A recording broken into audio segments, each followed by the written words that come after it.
If he's not telling the truth and he knows it, he's a liar. Or if he's not telling the truth but he doesn't know it, he's a lunatic. Or he can be telling the truth because he is who he claims to be. Okay, question. Why do you think the Jews and the Romans crucified Jesus? What's the primary reason that they crucified Jesus? I could be wrong here. Go ahead, go ahead.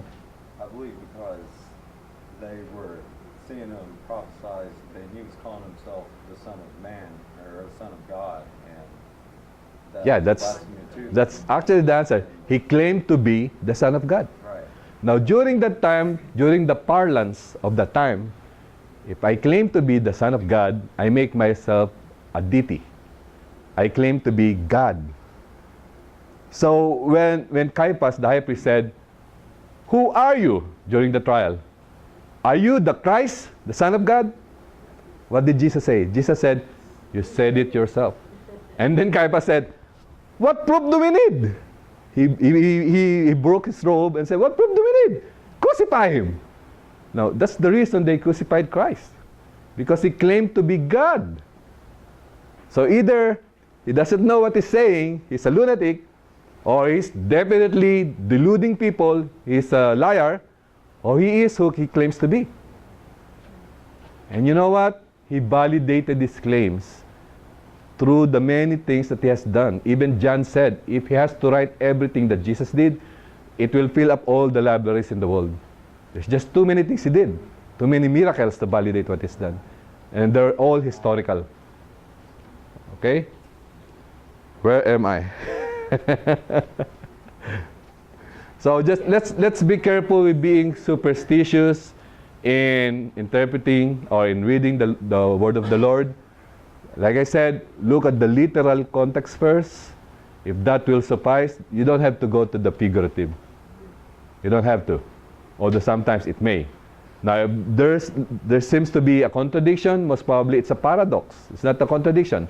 Now, there are some people who say that, oh, Christianity is not reasonable. It's not rational. Just who would believe that 3 God can be equal to 1? 3 equal to 1. They will say it's illogical. It's against the rules of mathematics. Well, if that's what the Christians believe, yeah, you're right. 3 is not equal to 1. Di po ba? Agree? Definitely, 3 is not equal to 1. And we're not rewriting arithmetic here. We're not rewriting mathematics. Because they don't understand what Christians believe. What we're saying here, Trinity is 3 persons, 1 God. I gave the example before, and I believe I haven't heard it debunked yet. Okay? Same role in Lintag. When I go to work, I'm chief engineer. I'm manager over there. When I go to home, my wife calls me her husband. She better be. But to Andrew here, what am I to you, man? Father. Father. Okay. Can I be a husband to you? No, definitely not. You don't want that. Okay. Can I be the chief engineer to my wife? Just try it, man. Just try it. You know what will happen to you. I can be the manager to her. She's the manager in the house. So that's also the Trinity. Father is not the Son. The Son is not the Holy Spirit. But they're all one. They exist. He's God. He can do it. He's omnipresent. He can exist 3 persons but 1. I can't because I'm limited. I can't be with my wife right now in action because I can't be there at the same time I'm here. There is the law of non-contradiction. And Shakespeare said it best. Shakespeare said, to be or not to be. That's the law of non-contradiction. It's logic. Christianity follows that. You can use that in your study of the Bible, and it's true. What's wrong is to be and not to be. That's contradictory. There are some religions that do that. We'll talk about it later if you want to. But I'm just saying is that Christianity does not go against reason. It goes beyond that. I can talk here more, but 2 Peter 1:16. For we did not follow cleverly devised stories when we told you about the coming of our Lord Jesus in power, but we were eyewitnesses of His majesty. Again, Peter is saying here, he is an eyewitness. He received honor and glory from God the Father when the voice came to him from the majestic glory saying, "This is my Son whom I love, with him I am well pleased." We ourselves heard this voice that came from heaven. Okay, Peter is saying here, we, meaning he is with other disciples. They heard the voice of God saying that, "This is my Son whom I love. With him I am well pleased." Now some people will say, oh, maybe they were hallucinating.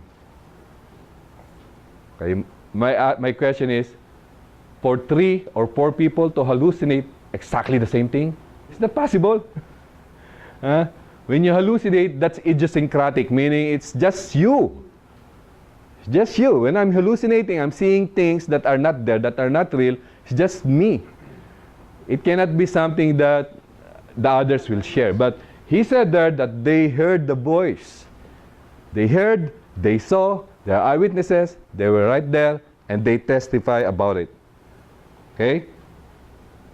Now, not everything in the Bible, well, not everything in life has an explanation, because the secret things belong to our Lord. But the things He built belong to us and our children forever. Okay, I shared with you one time when I was in college, somebody was asking me, how about marijuana? I don't think it's bad. It's not in the Bible. And I said, yeah, you're right. Most probably it's not in Jerusalem either during that time. If I know it right, marijuana was here, used by the Native Americans and in China during the time. But the principle is there. Don't abuse your body. So there are things that belong to our Lord, and I thank God for that, because I cannot possibly understand them anyway. I can't. And the Lord's already sparing me from that trouble. But the things that He revealed, they're enough for us to place our faith in the Lord Jesus, and it's enough for us to have strong faith in Him. Now, Christian faith is not against reason, like I said. You can use laws of logic to understand Christianity. You can even test if Christianity is true or not. Now, in other spiritual religions or spiritual experience, it's hard to test if what they have is true or not, because it's not reasonable. Like, for example, somebody went to Yosemite Park, the Yosemite, and they said that I have a spiritual experience there. Okay. How can you debunk that? I mean, how can you prove that? How can you check that if that's real or what? But with Christianity, you can check it. Now, better to win souls than arguments. Now, we don't discuss this like this so that we can argue people. We can always argue, and I'm telling you right now, the truth is on our side. The truth is on the side of Christianity. It's just that many times we are not equipped, or even the churches that we go to are not equipped in order to educate us. And even, so to say, pastors nowadays, most of them, they would rather have more members than disciple people. Okay? I'm saying that. You can quote me on that. I'm going to get a lot of emails. Now, people say, well, nobody gets to heaven through arguments. Anyway, and I agree. Nobody gets to heaven also by loving them. Do you agree with that? Because they need to hear the truth. You can love somebody, keep on loving them, but still they won't receive Christ because they don't know the truth. They need to hear the truth even though it's painful, even though it's hard, that they are sinners, they need to repent from their sins and accept Christ. That's the hard truth. It's not just intellectual, but it's moral as well. Moral, there are times that people have this intellectual smoke screen just to hide that they don't want to leave their lifestyle behind. That's why they don't want Christianity. It's primarily a matter of the will. If somebody establishes in his heart, there is no God, or I don't want Jesus, I don't want the God of Christianity, there's no amount of evidence that will suffice. So one thing that we can ask is, well, what kind of evidence will suffice for you? What kind of evidence will you accept? Will you accept my testimony that Jesus changed my life? Jesus changed me? I could have been a hardcore communist. if I did not come to know the Lord. But the Lord delivered me from that. Now, how do I know the gospel is true? Objective reason, historical facts of the resurrection. It happened in history. Secondly, is the subjective reason, my personal experience in Christ. So I know that the gospel of Christ is true because of these two things. You know, there are times when I'm thinking I'm struggling with some of the things that I'm studying, and I remember this, and I can't shake it off me. Okay, I can't shake it off. The resurrection did happen, and Jesus did encounter me in my life. 1982. Doubt and questions. Now, it's normal for a thinking person to doubt and question. However, there should be a decision when we're given an answer. It's normal. Sad to say, again, it comes from the culture of it has just become a tradition.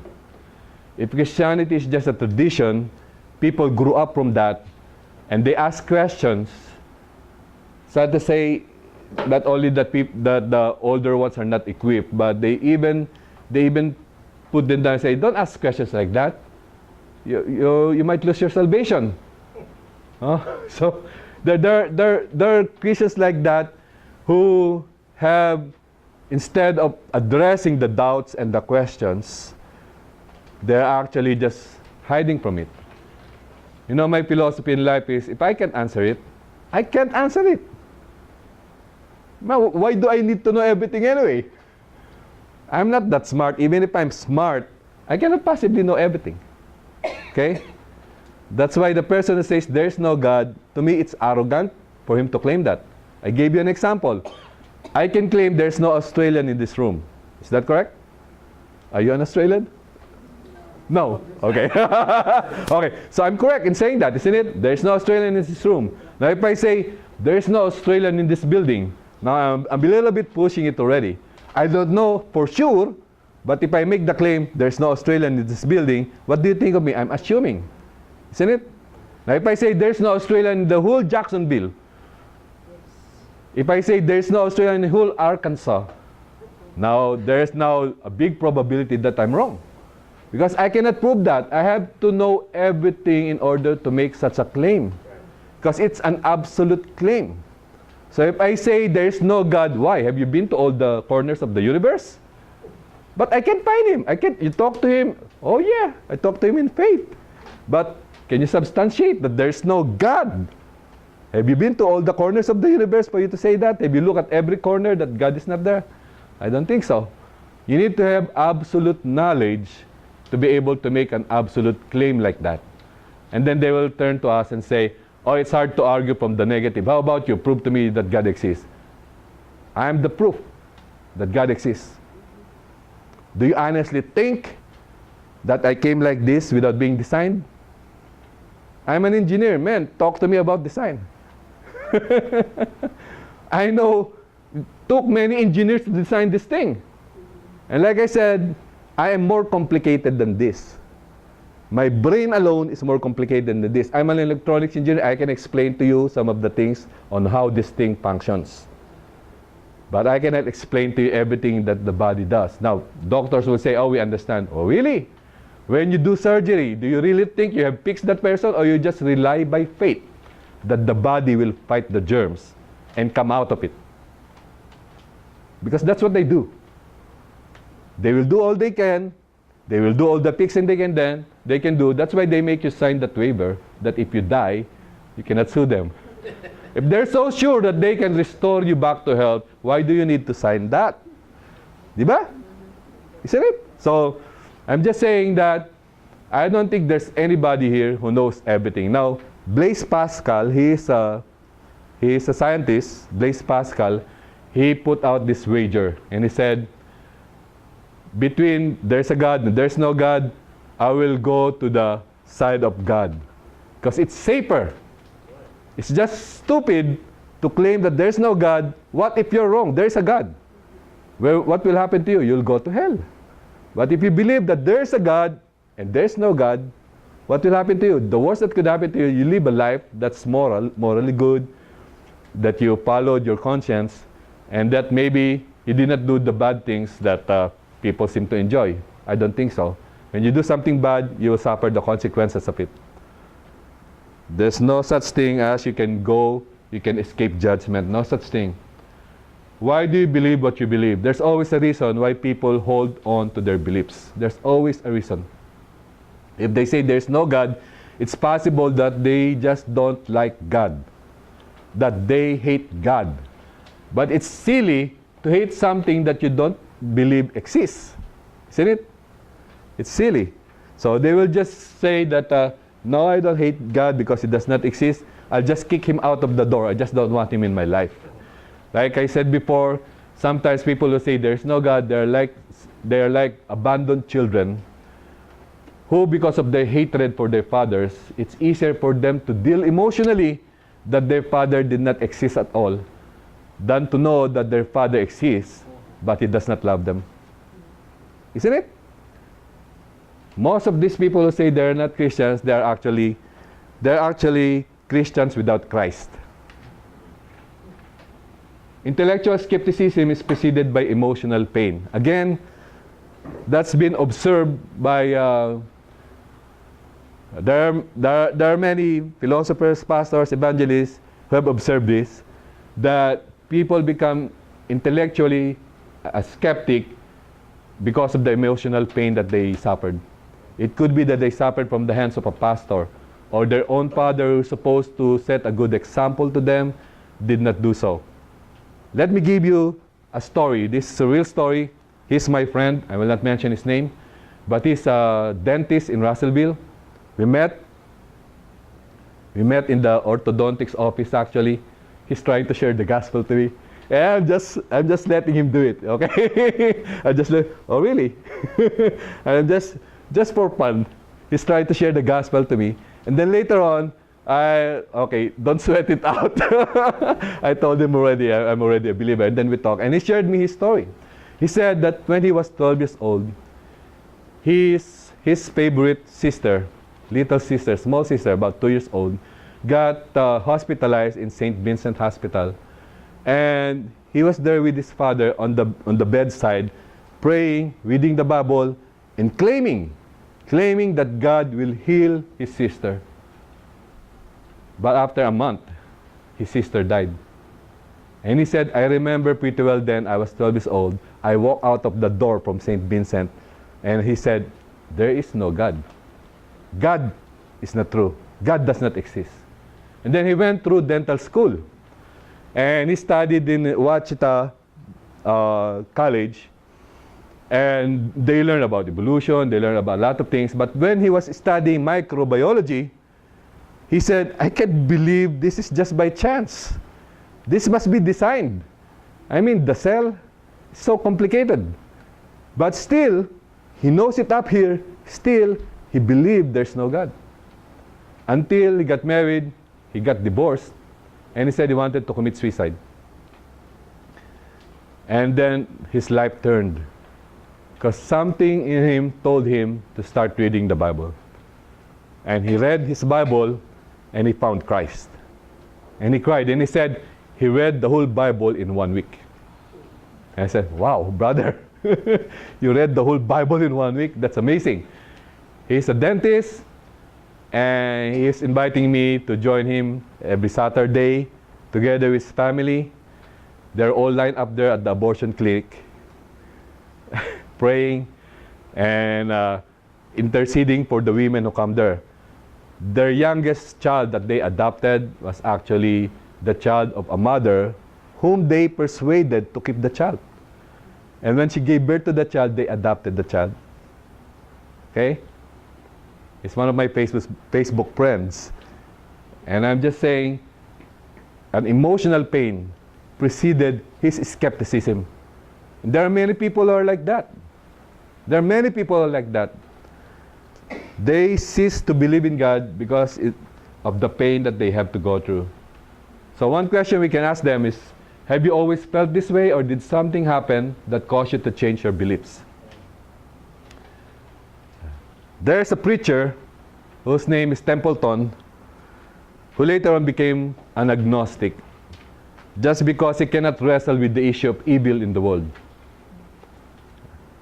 He was once with Billy Graham. They're doing evangelism together.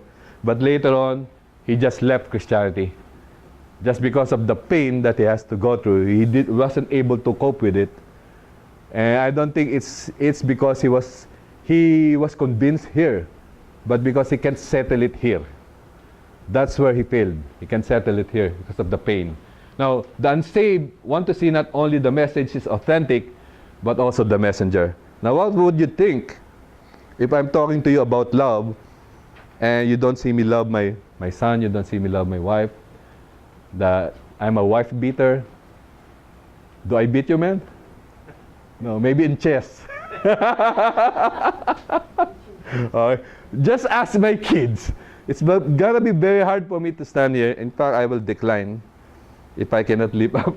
But I'm having a hard time to tell you the truth, that by God's grace, I'll do what I can.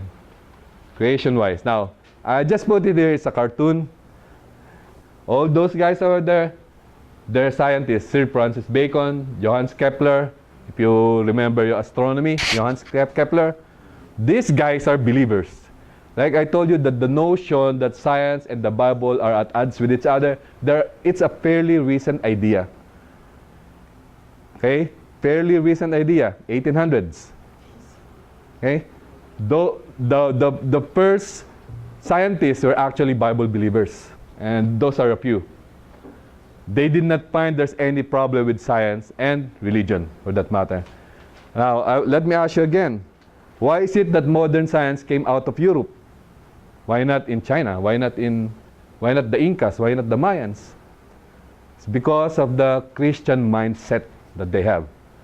Because they believe that God is the God of order, and that God of order said, be fruitful and multiply and subdue the earth, meaning to govern the earth. That's why the earth is worth investigating. The natural laws are worth discovering.